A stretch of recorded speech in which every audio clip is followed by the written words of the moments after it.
July from a major university was dismissed from his position by the management of the school, while the other two, Dr. Stefan Adam from the University of Architecture in Bucharest and Marius Delanu from the same school as Bulai, requested the suspension of their own activity.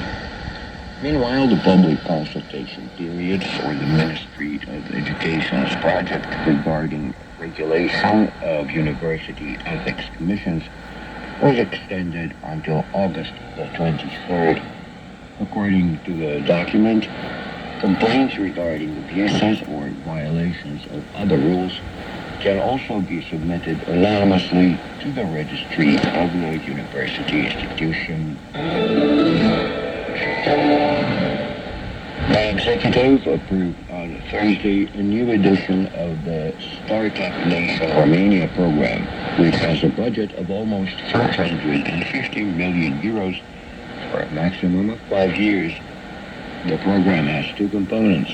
One for access to training courses for young people under 30 years of age, and the second is intended for those with ages between 30 and 35 who want to start a business.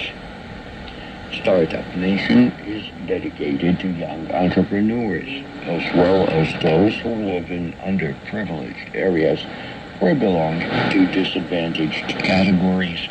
The project coordinator is Radu Opra from the Ministry of the Economy, which started this year allocating more money for each participant compared to previous years. 80% are European funds and 20% are provided from the state budget.